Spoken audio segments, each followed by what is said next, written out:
Welcome aboard the Boat Buyers Secret Weapon podcast, where we're dedicated to helping first-time and experienced boat buyers find the right boat at the best price so they have years and years of boating fun, because life truly is better on a boat. Today's podcast is sponsored by the Boat Buyers Secret Weapon YouTube channel. Don't pay too much for your next boat. Just visit boatbuyerssecretweapon.com/save to watch a short video. Now, let's hop aboard and have some fun. Hey, everybody. Welcome to the Boat Buyers Secret Weapon podcast. I am your host, Captain Matt, and today we have a guest here, Terry. And Terry is looking to buy a boat. He's currently in Maryland, looking to move to northern Michigan and looking for a boat in Michigan. And he reached out to get some of his questions answered. So, Terry, thanks for joining us here. Oh, you're welcome. So let me get the lay of the land here. I know you've got some experience on some aluminum, 12, 13-foot aluminum boats up to 20, 22-foot fiberglass Cuddy Cabins. So you've got some good experience, a little bit on the Great Lakes and some rivers. Tell me a little bit about what you're thinking as far as the move goes, the timing, and where the boat fits in that timing. Well, it'll be in about probably 1 or 2 years. We already have the place up there that we're moving to, so it could happen, at any time between now and then, and I would have a place to put the boat. Okay. So I'm just looking at, the best time to purchase and where to purchase and really, what specifically to purchase to see what the new options are out there. Absolutely. Absolutely. So is your place on the water up there, or? It is, yeah. Okay. I'd be keeping my boat right at, moored right at the seawall. Okay. What are you on one of the Great Lakes? Are you on a river? So it's on a river between two larger lakes. The larger lakes are probably 4 miles by like 10 miles wide and long, and then it also has access out to Lake Huron. There's direct boat access. So that's okay. A place we could do all that stuff. Okay. Is getting out to Lake Huron something that would be that's definitely something that we're gonna want to do? Maybe not on a normal basis, but maybe 1 or 2 times a year to maybe go out to like Mackinac Island. I'm not sure how familiar you are with the area, but I pulled up the Google Maps. So we're talking about you're on the Indian River would be your access to Huron. Is that right? Sheboygan River actually would. So Sheboygan River. Okay. Yeah, we'd go through Mullet Lake to get to the Sheboygan River. So it'd be a full day trip there and back. Okay.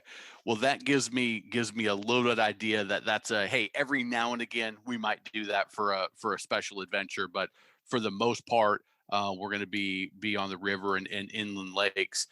Tell me a little bit about, you mentioned 4 to 10 people. Tell me about when it's going to be 10 and what's going to be most common for you. Honestly, most common would be probably 2, my wife and I, but, on the weekends it'd be, another couple, so 4, or, a couple families up to maybe 10 or 12 people. Okay. There's probably multiple boats involved with different people that we have up there as well, but, we'd like to be able to carry that many people if possible. Okay. Grown kids that would be coming back in, grandkids? No grandkids yet, but that's a possibility. Yeah. Okay. At some point in the future. Okay. Yep. Yeah. All right. So I just like to get a sense of the 80% rule, I call it. What are you going to be doing 80% of the time? Because that's really the boat that you want to focus on. And then that 20%, can we still accommodate that 20% in the best way possible? And so that number of people really helps, and the location of boating really helps. So I know you had talked about, hey, it's mainly going to be pleasure boating, a little bit of water sports, and you'll probably do your own little fishing boat, a little aluminum fishing boat, just to be quick and easy to go out. Talk to me about what a perfect day on the water looks like for you, Terry. All right, so we just load up the boat with the 4 to 10 people and cruise down the river, head across the lake. Now these lakes are, like I said, are like 4 miles wide and 10 miles long, so they can get pretty choppy pretty quickly. Okay. Especially if you're on the wrong side of it when you're trying to get home. If the wind changes a little bit or picks up a little bit. So we would go out to the lakes and cruise around, probably anchor maybe on a sandbar, and spend the day throwing the frisbee around and maybe going out and slalom skiing or pulling a tube, in a mix for that. Perfect. It's always good to hear people skiing. Yeah, everybody's wakeboarding or surfing these days, but I like to I've got my kidder ski right up here in my office since it's wintertime, but that's always a good time. When you say you're going to leave the boat at your lake place, do you have a dock? Are there any restrictions that are going to be based on where you're keeping it at the seawall? No, we tie it up right on the seawall, right next to the house. As far as restrictions, I don't know what you're asking about. So you're going to be putting it on the trailer, putting it in the water when you're there, and then pulling it back on the trailer. There's no dock, there's no lift that we need to be concerned about of weight and size, that kind of thing. Nope. Yeah. In fact, we can't have anything there yet. It would impede the waterway, I guess. Okay, perfect. I know some people, when they buy a house, they've got a dock and a lift, and they say, okay, well, I've got the lift, I'm all set. But there's weight restrictions and there's setups for some are set up for different types of boats. I just want to make sure that's not a restriction or not something that you need to plan on investing some money in potentially, depending on what that looks like. Okay. No, but we would put it on the trailer, to get it in and out of the water every year, of course, but also, we likely take a couple trips to pull it to different areas and then drop it in the water in different lakes. Okay. Also. Okay, good. With that said, what would be your tow vehicle? Are you? I got a F-150 with the 3.5 fuel injected engine in it, so I think it'll tow up to like 12,000 pounds. Okay, yeah, you should be good there. Again, same reasoning is something to think about. Is what's that tow vehicle going to be, and is that going to need to be another investment? Or you're going to be all set with that F-150. So, all right. So you've got Burt Lake, you've got Mullet Lake, maybe out through the river into to Lake Huron, doing some family boating, anchoring beach style. And you mentioned your budget. You would like to. Your question was, can I do what I want to do for 20 to 30,000 or so? And I think the answer is going to be yes. But you're gonna have to be cautious when you're looking at a pre-owned boat. Have you bought boats used before, or have you usually gone new when you bought them? No, it's been mostly, in fact, all used in the past. But I wouldn't be, opposed to buying new. But I don't know. I'm probably definitely couldn't get anything at that price range for new. I think you're going to have to. I'd be willing to spend more money if I had to. Yeah, I'd be willing to spend more money if I had to, probably, to get what I would be most happy with. But I mean, that's really the budget I'm trying to stay within. Okay. I've got a friend right now that's looking for almost what I think is going to be a good match for you. He looked at a 240 Sea Ray Sun Deck the other day, is going to look at a 23-foot Chaparral inland lake, pretty similar type setup. On an inland lake that gets a little bit choppy, and I think that size that you had mentioned, the Nautic Star, the Sea Rays, the 220, 240 deck boats, I think that size would probably do well with the chop and with wanting to go out onto to Huron. I definitely wouldn't go any smaller than that. That 22 is probably as small as I would want to go. With what you're saying about the wind picking up on your 80% of the time boating lakes. Right. I think that's a good place. Now, you also mentioned about Pontoons and Cuddy Cabins. So let's talk about your wife's needs. That's always very important. Right. So you said the head and the changing area are key. Is that just she really wants it? Is there an absolute need and she's used those on other boats? Or she just So said, hey, like if we're going to buy a boat, it's going to have this. for sure. And we've been to boat shows and stuff recently to see that even with the bow rider or deck boats, I guess you can actually get kind of a small head in there where she could go in and change or whatever she needed to do. Yep. But so the tri-tunes, I guess, have like pop-up changing areas, I guess. Yeah, the changing areas, I would say the tri-tune is a better fit, because they usually fold up out of the seat, and I'm 6'2", and it's gonna cover me up almost to my head. So you really do have a curtained area.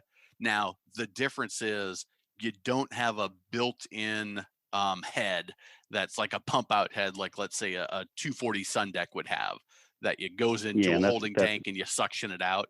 You would be able to put a porta potty in there, but it's just a little bit messier, but easier. Yeah, porta potty's fine. In fact, it's probably actually better. Okay. So that opens up the opportunity for a tri-tune as well, which could be, now I don't know, when you get out to Huron, let me see where Mackinac Island is. So the only experience I have with pontoons is normally we try to stay away from them because I think you have a higher chance of having an inexperienced boater, I think, at the helm. Normally is what we find, unfortunately. But well, yeah, that's what most rentals are going to be. So yeah, exactly. Yeah.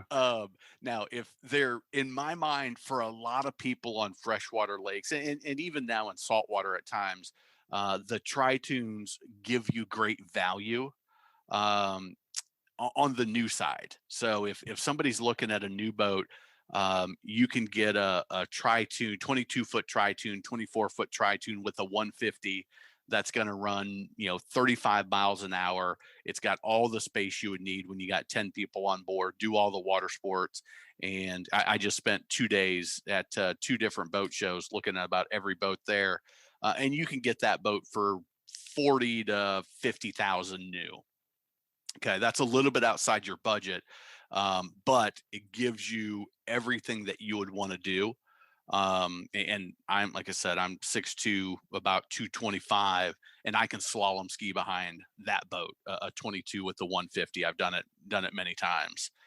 So it will do everything you want, but it's very difficult to find a used one on the market that is much less than what the new ones are.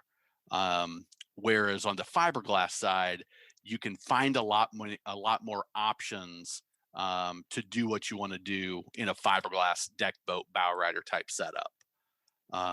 So have you run on a tri-tune lately? No, I've never been on one. I've just seen them around. Normally we'll be up there with a Cuddy cabin, like a 24-foot Cuddy cabin. Okay. Here's something that I would encourage you to do, and you can probably do it somewhere near Maryland, or if you're at your lake place and there's an in-water show or a place where you can rent a tri-tune, is because you have some experience to pull from. If you could rent one for the afternoon and just get out and see, do I like how this handles? Would I have a pride of ownership in this boat? Is your wife going to be happy with the way it's going to ride way better than most fiberglass boats? Is she going to be happy with how the changing room is and the porta potty would work out for her? I think that might be a good experience for you, even if you just find an in-water show and have somebody take you out for a 10-minute cruise, get behind the wheel. And I think that could be an option for you to consider for sure. You also asked about Cuddy Cabins, as far as a type of boat. What were your thoughts there? Was it just getting out of the water or getting out of the weather, and if you needed to? Yeah, it's kind of nice because you can kind of hunker down behind there a little bit if you do run into a unexpected storm or something like that.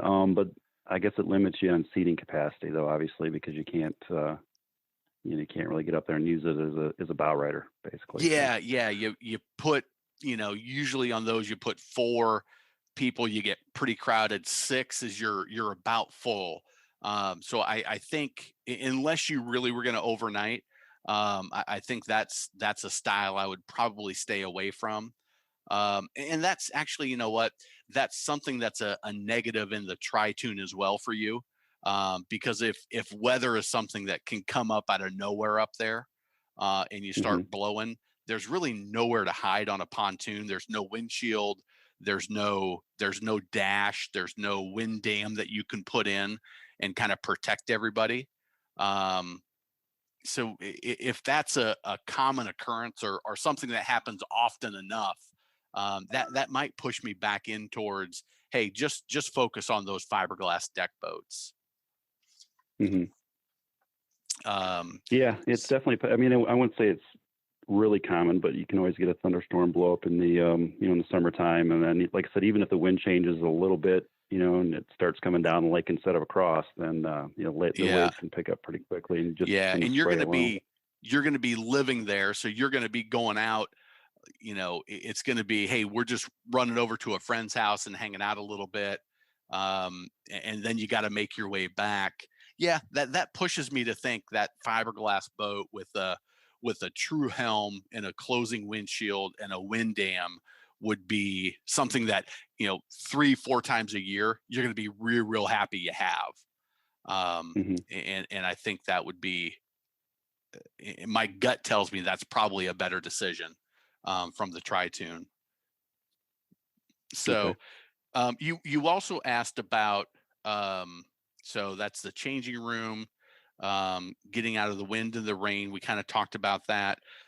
Let's talk about outboards versus stern drives. Because you said, hey, I think I'd like the 4-stroke outboard. Maintenance is really easy. You can run them a little bit longer because they're going to self-drain. You don't have to worry about the freezing as much and putting them up. And you're going to be living at the lake full time. That will be your permanent residence. Yes. Okay. Yeah. I think, Terry, I think you're probably right on the money with going with an outboard. It will allow you to go deeper into the season. They're nice and quiet. Here's the one downfall with the outboard in my mind, on a freshwater lake is if you're somebody that likes to anchor out and people are swimming off the back, you've got that big outboard sitting right in the middle and you don't have that big swim platform. You don't have that easy access to the water on the stern of the boat. That's the only downfall. And then it's just a matter of you kind of weighing the pros and cons based on the way that we boat. Would we rather have to cut our season a little short and have access to the water, or would we rather, hey, we still have okay access to the water, but we can run it into September, maybe October, until we really are going to get into the heavy freezes and we got to put it up in northern Michigan whenever that starts happening. Which of those categories do you think you fall in? Probably I would think the extended season. Okay. But the problem is, like, you can't find any of those up there as far as for the fiberglass. I mean, they're very, very rare. Yeah. The ones that I would look at, and you mentioned Nautic Star is probably the most likely to be found in that style. I know Stingray has done some, and those are kind of mid-level, mid to upper level brand names. So pretty good quality. And if you're looking at a pre-owned boat, if it was built too cheaply, it's going to show. You're going to be able to see things that are broken and hinges and things that have rusted out.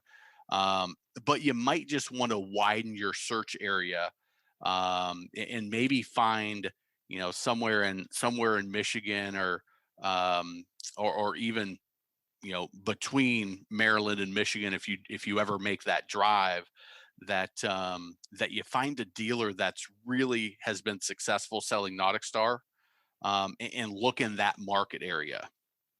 Because if they're, some dealers sell 2 or 3 of them and some might sell 50 a year. If you can find that dealer that sells 50 a year that's close enough to your market area on a used, you'll be able to find more of them, if that makes sense. Yeah, yeah, definitely. So they're pretty common around Maryland, obviously being with the saltwater area. Yeah. So my concern would be if I were to purchase one here, what kind of reason would I not want to do it, just because of the saltwater usage or damage that can occur from that? Because Yeah. I would hate Yeah. to have damage occur and then take it to freshwater and already have the damage that I got to deal with. Yeah, that's the one downfall with the saltwater environment is you definitely it's a harsher environment for the boat, which is easy enough to inspect. You're a boater, so you can go through a boat and see, okay, we've got some some corrosion on some of the electrical connections, some of those things that we have to address. The stainless needs to be polished, or we got some rust showing up there that we got some issues with.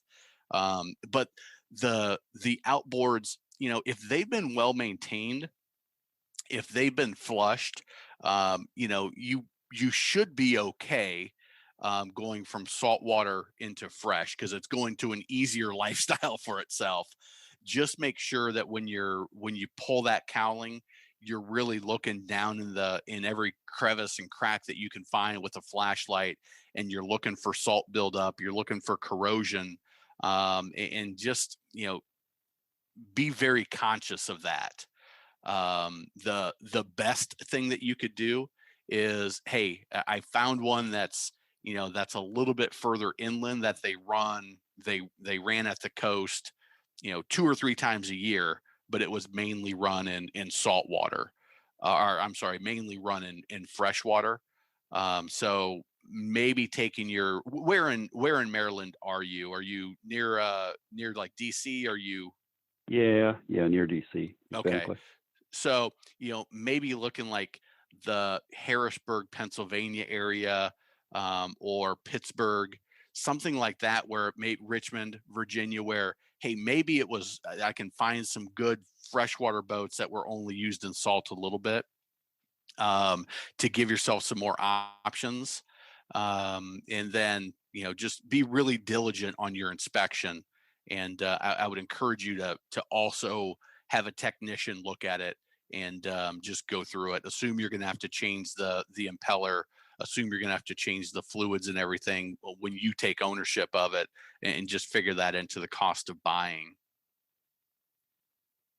Okay. So that would be, and I think, yeah, if the outboard's the way to go, and you're having a hard time finding something in the Michigan area. Now, on the other hand, Terry, you've got a year and a half to search too. So, you can go online and you can set up some. I think Boat Trader does this, and I'm sure others do as well. But you can put in the parameters of what you're looking for. 22 to 26 foot deck boat with an outboard power, and it'll send them to you as they come available. um Okay. Another comment that I'll make is, right now we are in some of the highest demand that we've seen for a long time with COVID. A lot of people are getting into boating. So my recommendation to you, based on your time frame, is do your research now, kind of see what the marketplace is doing. But if you can hold off on buying for another 6 to 12 months, maybe 18, depending on how long this all goes, I think you're going to see used boat prices come down a little bit in the future. I don't know how long out into the future, but I think you're going to see that, and a few more boats come on the marketplace from people that got into it now when they weren't traveling for work. And when everything goes back to normal, they get back on the planes and travel 3-4 days a week for work, and the boat doesn't get used as much and they want to sell it. So I think you Hmm. might find that happening in the marketplace. Okay. um, so with that, you've asked about, hey, I've got this boat. I know I want to do some water sports. I don't want to run it. I don't want to run it wide open throttle. So on that 22 to 24 foot boat, um, I haven't run enough Nautic Stars to know where you need to be. I would think 200 plus horsepower is probably where you'd want to go. But just, have you watched any of our how to demo a boat videos? Picked through a few of them, but yeah, I'm not sure which one you're talking about. We've got a couple. I've got plans on doing one on a bow rider. I've got one on a pontoon or tritoon right now that's out there. But I've got a bow rider that I'm going to do one on when the weather warms up here. So check the channel for that. And it'll be pretty easy to tell how well your boat's going to perform when you're doing just the regular check to know if you're going to be in good shape. But I would think a 200 plus horsepower is where you're going to want to be. And then you also asked about fuel injection versus carbed engines. What experience have you had with those, and what specific questions do you have there? Well, it's been all carburetor, honestly, because it's been a little bit older style boat. Okay. Like maybe like late 90s or so. And it just seems like you're always having to mess with something on it, where I would think with a fuel injector, it would either work or it wouldn't, right? I think so. And I would think it would probably work more than not. Yeah, the EFIs and the multi-port injection, kind of that mid to late 90s, they started getting more popular in the mid 90s when the EPA put some restrictions on, and they ran out the carbureted engines as long as they could until they kind of ran out of them from the production or the stockpile they had. And pretty much everything after late 90s is going to be that fuel injection, and that's by far the most prevalent technology. I don't want to say the most reliable, because there certainly are, when you add electronics and things like that, they're a little bit harder to diagnose, but they're easier to maintain. That's probably the right way to put it. So I would definitely look in that outboard. I think that's mainly what you're going to find, unless you go to a boat that's in the 90s era. And my gut tells me you would probably be mid 2000 range or so, or newer, to get to your price point and the size that you're looking for. So I think that's mostly what you're going to find. Yeah. So is there a particular year when they kind of figured it out? I mean, because I know there's a transition period. I'm sure they were trying to figure the best way to make the engine work with this new technology. So is it like, was 2006 when Mercruiser and OMC figured it out and everything passed on, you're pretty good, or can you even say something? Yeah, like that? it depends on the engine. So they started, like Mercruiser started with a 3.0, I think. And they did the fuel injected there first, and then they moved up to their 4.3. Then the 5, maybe they did the 5.0 next. For some reason, I think they skipped the 4.3. I would say 5.0 and 5.7. So it depends on what motor, and Outboards did it a little bit on their own schedule. But it's those ranges. As long as, what I would do is, when you find the boat and you say, okay, this has got a 03 Yamaha on it, just go look up, when did Yamaha put their V6s, or their 150 horsepower fuel injected, and that'll tell you. I agree. I've got the same. My recommendation to people is, don't ever buy the first generation of anything in boating. It's usually there's too many kinks to be worked out, and too many things that come up a year later that they didn't think about. But you're going to have to do that motor by motor, I think. But looking at 90s, mid to late 90s, maybe even early 2000s, but I think mostly they'd been transitioned at that point. Okay. So, well, I feel like we've covered everything that was on your sheet here that you submitted. Anything else that we haven't covered, Terry, or any other questions that you have that you'd like answered? No, I think that pretty much covers it. Thank you.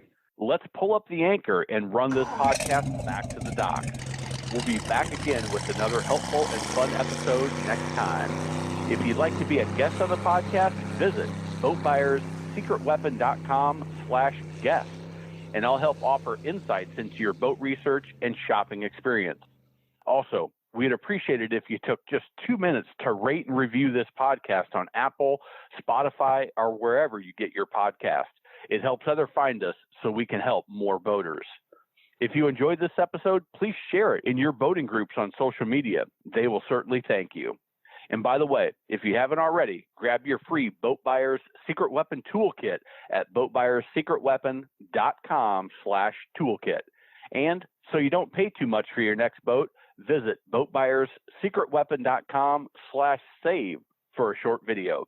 Now, before we go, I want to leave you with a few first-time boating tips for when you own your new boat. Number 1, know your local boating laws, basic navigation rules, and how to operate your boat safely. It'll make boating even more fun for everyone.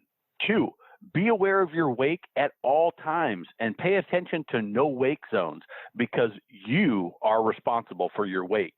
When maneuvering at slow speeds, you can put out an enormous wake. If going slow, be courteous, save some fuel, and drop down to idle speed, just in forward gear to ensure there is no wake. This could save you an expensive ticket and will keep you from being that guy on your waterway.